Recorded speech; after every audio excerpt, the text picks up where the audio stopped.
அன்புள்ள விஜய் தொலைக்காட்சி நேயர்களே வணக்கம். உங்களிடம் தற்போது விபரீத ராஜயோகத்தை பற்றி கூற உள்ளேன். திடீர் அதிர்ஷ்டத்தை குறிக்கக்கூடிய யோகமாக விளங்கக்கூடிய விபரீத ராஜயோகமானது யாருக்கு ஏற்படுகிறது என பார்க்கின்ற பொழுது, மறைவு ஸ்தானாதிபதி மறைவு ஸ்தானங்களில் அமைகின்ற பொழுது திடீர் அதிர்ஷ்டமானது உண்டாகிறது. ஒவ்வொரு லக்னத்திற்கும் சில ஸ்தானங்கள் மறைவு ஸ்தானங்களாகும்.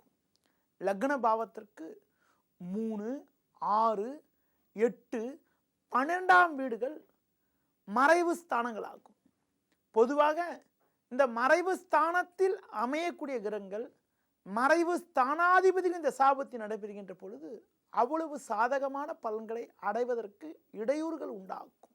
அதுவே அந்த மறைவு ஸ்தானாதிபதிகள் மற்றொரு மறைவு ஸ்தானத்தில் அமைவது மிக சிறப்பான அமைப்பாகும்.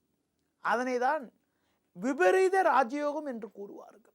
3ஆம் வீட்டுக்கு அதிபதி 6, 8, 12 6ஆம் வீட்டு அதிபதி 3, 8, 12 8ஆம் வீட்டு அதிபதி 3, 6, 12 அமையப்பெற்றாலும் அல்லது 12ஆம் அதிபதி 3, 6, 8 அமையப்பெற்றாலும் அது சிறப்பான விபரீத ராஜயோகமாகும்.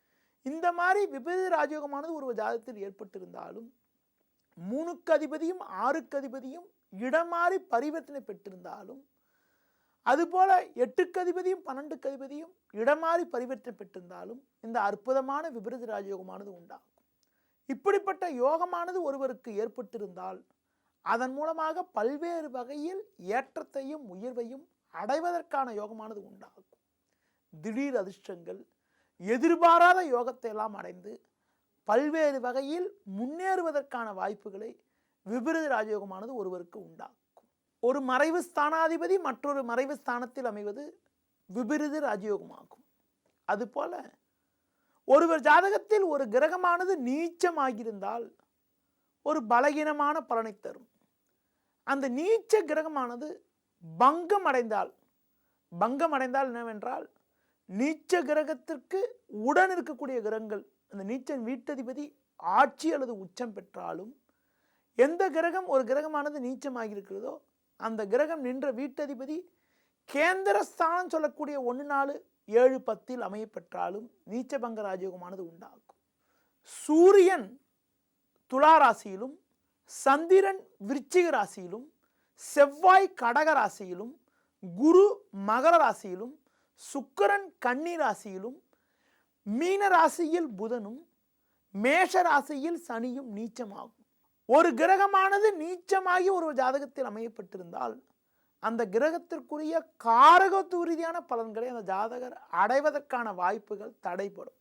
அதுவே அந்த கிரகமானது நீச்சமான கிரகமானது உடன் ஒரு ஆட்சி கிரகமோ உச்ச கிரகமோ அமைந்திருந்தால் நீச்ச தோஷம் விலகி சாதகமான பலன்களை தரும்.